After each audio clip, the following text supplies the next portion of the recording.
myself. I've struggled with OCD for a good 21 years. That would be my entire life. And I think it's safe to say that I've had OCD my entire life. And it has really, really taken a lot away from me, taken a lot of precious moments away from me, and caused me to be very delusional, basically. And that's fine. We're here to be delusional together. What the hell am I even saying? Tonight we're gonna be delusional together. And we're gonna fight back against the OCD tonight. Okay, we're gonna get to sleep first of all, but we're also gonna do it in a way that's not giving into OCD. We don't want to fall asleep having given our OCD all the reassurance and thinking and ruminating and checking that it wants, because that's only gonna make us wake up in the morning and need our fix again. It's like an addiction. Right now, I have a couple addictions. I have an addiction to caffeine, I have an addiction to nicotine, and I have an addiction to alcohol sometimes. So I really don't feel like being addicted to anxiety or whatever the fuck OCD is trying to do. Addicted to thinking about things and checking in our head, making sense of things. That's what the addiction is. It's really kind of an addiction if you think about it. And the anxiety feels like a withdrawal from not checking. So if we can think about it like that tonight, we can approach it in a way that dismantles what it wants us to do, which is to get our next fix of checking and ruminating. We're going to go ahead and challenge ourselves tonight to focus not on our thoughts and worries and uncertainties, but instead on the mic brushing that you hear, as well as my voice.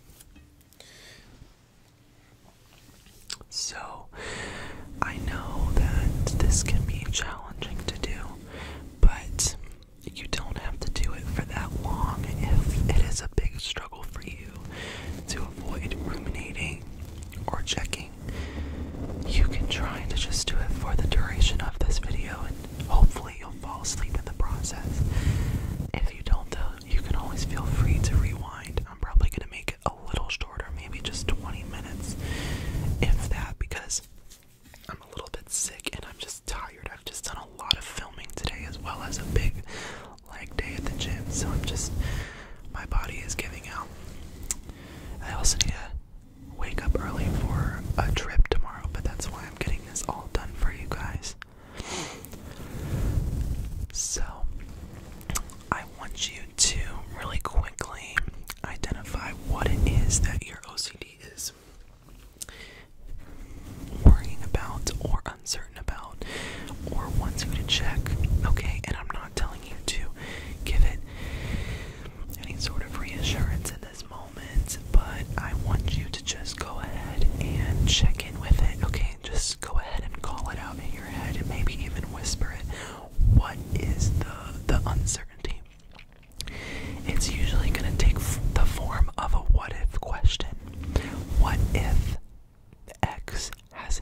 uncertainties doesn't necessarily make you feel better about the current one. It never will.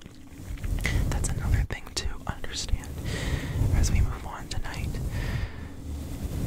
You're going to always, if you have this disorder, feel as if the current X is very, very, very pressing and real and possible and detrimental, okay?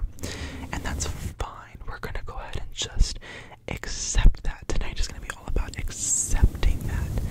Accepting that that feeling is shared by all of us. And accepting that that feeling is shared by us and by your brain, regardless of what the focus is, okay? It's gonna feel just as dire. And it doesn't really matter how possible or impossible your worry is, or how horrible or not horrible your worry is. It's going to feel the same level of importance, because your brain with OCD does not have the ability to see things from an objective standpoint or from a logical point of view. Your brain is suspending all logic right now with whatever it is you feel uncertain about specifically. And that's okay. So what we're gonna do, now that we have this awareness and insight and have called out what our worry is, we're gonna go ahead and, how about this tonight? Why don't we just go ahead and say, and if this is too difficult for you, you don't have to participate in this section, but why don't we just go ahead and say that this is true? Why don't we just see if it's possible and challenge our brain to live out these next 12 or so minutes saying that, okay, sure, this is true, or at least this is possible. This is possible. Okay. So we're gonna go ahead and just say, we're gonna respond to this thought that's trying to suck us in by just saying, yeah, it's possible. Or if you can, if you want to lean in even further, you can say, okay, you know, fuck it, it's true. You've been thinking about it for so many times in a row, over and over and over. So let's just say, okay, I guess it's true then. Sure, it's true. And we're just going to sit with whatever feeling comes up as a reaction to us not responding the way it wants us to, which is to ruminate, think deeper, bring up this memory very clearly, try to logically piece these puzzle pieces together of why this isn't true, or this can't be possible, this won't happen, right? Let's just go ahead and say it's true, okay? Just bear with me here, and know that I'm by your side during this. And you also have the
feel what it feels to respond this way. And now, after we did that, I want you to go ahead and just focus on that feeling. I want you to go ahead and focus on the feeling, not the thought, not the rumination, not the compulsion. Don't allow any of that, but don't fight against that. Just let it float. Just let it float. No need to bring worry to the forefront of your mind or try to puzzle it together right now. Just let it float there. Let it float there. And then focus your center of attention on what is feeling negative to you. Focus your attention on what the anxiety feels like physically. So go ahead and leave your what if question uncertain for me, like we were doing with answering of it's possible, it's a possibility. And then go ahead and focus on the physical reaction your brain is giving you to that. It might be a tightness in your chest. It might be a lump in your throat. It might be an unease in your stomach. It might be tension in your temples and your forehead. That's what it is for me most often, because that is where the thinking part of your brain, the problem-solving part of your brain is located. So I tend to feel a pressure in the front of my brain, and you can feel it on your head. So if it's that, focus on that. If it's another physical reaction, focus on that. It might even be increased heart rate or shortness of breath if you're very anxious, but it's definitely an uncomfortableness, right? So go ahead and take a second to focus on that. I want you to focus on that as I brush around you. And just every time your brain tries to pull you into the thoughts, into the rumination, into the problem solving, and the certainty that it wants to try to get or feel, let it float away and bring yourself back. Bring yourself back to focusing on your physical body, your physical sensation, and what is here with you right now, right now. Okay.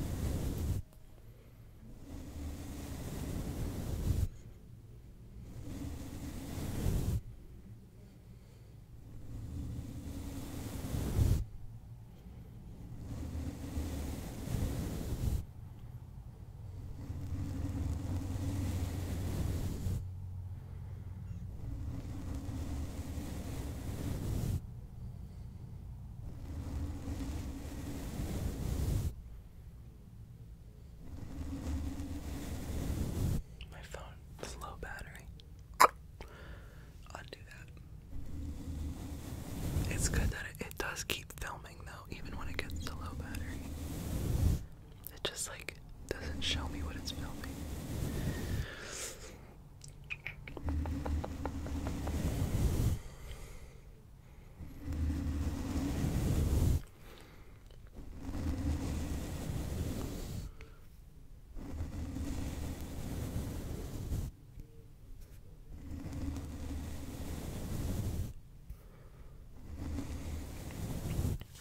So,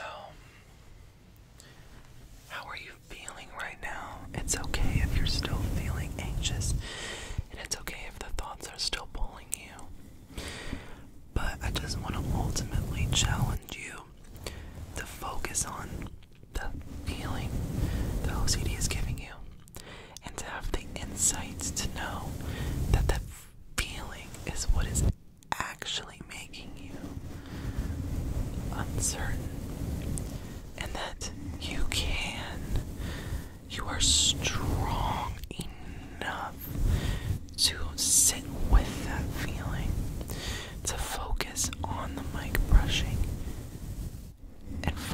relaxation. And throughout your day, during the daytime, you are strong enough to do whatever you want to do, to be productive, to work on what makes you happy. And you are strong enough to do that with this uncomfortable feeling for as long as it persists.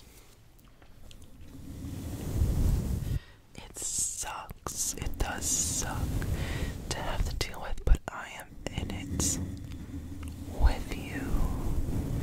And we don't have to keep hiding under this blanket of certainty and this blanket of our OCD compulsions that make us feel in control, because it's only a temporary feeling. So you have permission to just let go of the control in this moment, to say to your OCD and your worry that it is possible. It is possible. It is possible. And you don't know. You don't know. You cannot be certain. You cannot be certain. And that is okay. And that is okay. And that is okay. You can allow yourself to not know for certain. You can allow yourself to not know for certain. That is human. That is human. That is normal. That is valid. That is okay. You are trying your best. You are trying your best. You are trying your best. But you will never know for certain. You will never know for certain. So you can let go. Let go. Let go. Focus on how you physically feel. Focus on how you physically feel. And let the control go. Let the control go. Let the control go. Maybe, maybe not. Maybe, maybe not. But you are strong. You are strong. You are strong. You are deserving. You are deserving. You are so deserving. And you are strong. Strong enough to accept the uncertainty and to accept how you feel in this moment for what it is. You're strong enough to not run from that. You're strong enough to sit with it. You're strong enough